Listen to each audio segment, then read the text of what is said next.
बिस्मिल्लाहिर्रहमानिर्रहीम। अस्सलाम वालेकुम नाज़रीन, मेरा नाम ज़ैफ़ा खालिद है और आप मेरा यूट्यूब चैनल देख रहे हैं। नाज़रीन, आज बात करेंगे पीएमएलएन के जो रहनुमा हैं उनके बारे में। आपने इलेक्शन 2024 के अंदर सूरत हाल तो देख ली होगी, किस तरह उनको जितवाया गया। रात तक फार्म 45 के मुताबिक जो रिजल्ट्स थे वो क्या थे, बहुत बड़ी लीड थी इंडिपेंडेंट्स की जानिब से पीएमएलएन वालों को। और पीएमएलएन तकरीबन मुश्किल से 25 या 30 सीटें जीत रही थी, लेकिन वो भी जो है अभी रिजल्ट्स 5-7% के अंदर ही उनका थोड़ा सा मार्जिन था 1000, 2000, 1500 का। लेकिन जब रिजल्ट्स आगे जाने थे, 60% से ऊपर जाने थे और 100 के करीब जाने थे, तब वो भी हार जाने थे और इतना बहुत ज़रा मुश्किल हो गया था। और नवाज शरीफ साहब तो उनसे जो एक खातून है, बड़ी ज़यीफ़ खातून है, उनका नाम मेरे जहन में नहीं आ रहा अब, उनसे हार भी चुके थे। और उसके बाद एक जो उस्मान डार की वालदा हैं, उनकी भी कैंपेन बड़ी कामयाब थी और उन्होंने बड़ी बड़ी लीड से इलेक्शन को जो है वो जीता था। लेकिन फार्म 45 के मुताबिक रिजल्ट्स नहीं आए।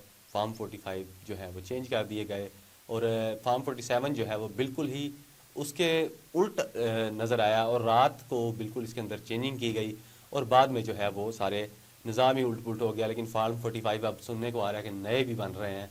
और जो पीटीआई के उम्मीदवार हैं, इंडिपेंडेंट्स हैं जो, उनको चाहिए कि वो अपने जो फार्म 45 हैं, क्योंकि उनके ऊपर उनके दस्तखत हुए हुए हैं, उनके रिटर्निंग ऑफिसर के जो वहाँ मौजूद था उसके उनके दस्तखत हुए हुए हैं, तो उनको वो चाहिए कि वो संभाल के रखें। कोर्ट के अंदर वो जब पेश करेंगे उसको, तो वो उसकी तस्दीक होगी कि इनके ऊपर अंगूठे लगे हुए हैं। तो नए फार्म 45 भी अब तैयार होने लग गए हैं।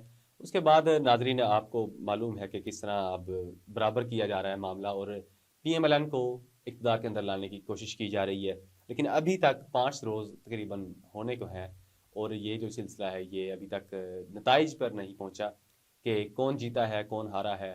और पीएमएलएन अब दूसरी जमातों के साथ इल्हाक कर रही है हुकूमत बनाने के लिए, और पीटीआई की तरफ से अभी तक कोई इतना हमें पेशकदमी नहीं देखी गई कि वो क्या लाहा अमल है उनका।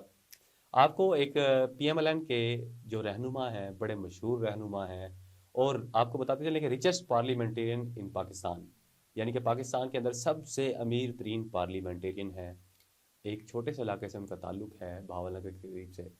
और वो जो है उनकी प्रॉपर्टी को देखा जाए तो बहुत ज़्यादा है, उनकी ज़मीनें जायदादें बहुत ज़्यादा हैं। कहाँ से आई, कहाँ से बनाई, बिजनेसेस हैं लंदन के अंदर, दुबई के अंदर, मुबैना तौर के ऊपर काफ़ी और कंट्रीज़ के अंदर भी उनके बिजनेसेस हैं और बहुत ज़्यादा उनके पास जो है माल और ज़र है।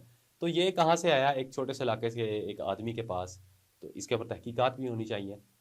उनकी एक वीडियो इस इलेक्शन के अंदर वायरल हो रही है, वो एक बैठक के अंदर बैठे हुए हैं और उनके साथ एक और जाहिद अकरम है जो कि पीएमएलएन के एक और उम्मीदवार हैं।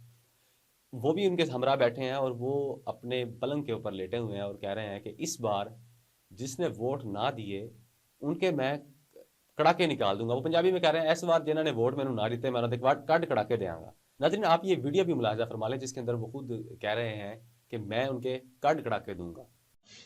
राहत राहत जी भाई मेरी गल जेडे वोट नहीं ना दिते कड़ कड़ाके ये वक्त मुड़ नहीं आना।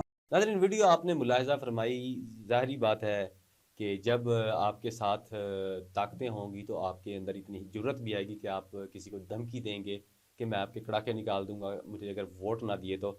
इनका हिसाब किताब होना चाहिए, इतनी बदमाशी नहीं होनी चाहिए। पाकिस्तान को इन सरदारों की, इन पुराने जागीरदारों की, इन अमीरों की सियासत से, इन अमीरों की सरबराही से आवाम को बाहर निकालना होगा। कब तक चलेगा? पाकिस्तान पुराने बरसगीर का दौर याद आ जाता है कि जब डाकुओं की हुकूमत होती थी, एक गांव के अंदर एक सरदार होता था और सरदार के आगे सारे जो गांव वाले थे वो झुके होते थे।